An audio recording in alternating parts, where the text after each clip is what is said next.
मेरे ख्याल से महाराष्ट्र सरकार से बड़े मिक्स सिग्नल्स आ रहे हैं। तहसीलदार को हटाया जा रहा है। जो तहसीलदार कह रहा है तो मैंने सिग्नेचर ही नहीं किया है, तो व्यवहार हुआ है कि नहीं ये भी किसी को पता नहीं है। तो मेरे ख्याल से महाराष्ट्र सरकार को जवाब देना पड़ेगा। माननीय मुख्यमंत्री जी का भी स्टेटमेंट आया है और रेवेन्यू मिनिस्टर ने सही क्योंकि सरकार का कह रही है या सरकार की ज़मीन है।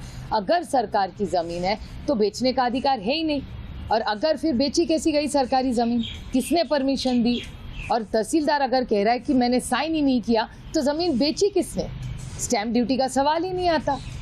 तो मुझे आप पूछे तो समझ में नहीं आ रहा है सच क्या है झूठ क्या है। मेरे ख्याल से मेरी महाराष्ट्र के माननीय मुख्यमंत्री से हाथ जोड़ के विनती है कि आप सच्चाई बोल दीजिए। पिछले हफ्ते ने भी उन्होंने इंक्वायरी के पहले ही क्लीन चिट निंबाड़कर जी को दे दिया। वो मुंडे की वो डॉक्टर मुंडे इतनी अच्छी लड़की है, वो उसका खून हुआ कि हत्या हुई, क्या हुई वो एक वक्त ही बताएगा इंक्वायरी के बाद। उसके पहले ही माननीय मुख्यमंत्री जी ने उनको क्लीन चिट दे दिया। तो समझ में नहीं आ रहा है इतनी बड़ी मेजॉरिटी मिलने के बाद भी महाराष्ट्र सरकार में हो क्या रहा है, सरकार कौन चला रहा है, कुछ समझ में नहीं आ रहा है। मैम, आप पे ये किया जा रहा है कि क्योंकि आप पार्थ पवार की रिलेटिव है इसलिए आप उनको सॉफ्ट कॉर्नर ठीक है। देखिए, एक लोकतंत्र में हर एक को बोलने का अधिकार है, तो इतना तो नोक झोंक तो चलती रहती है।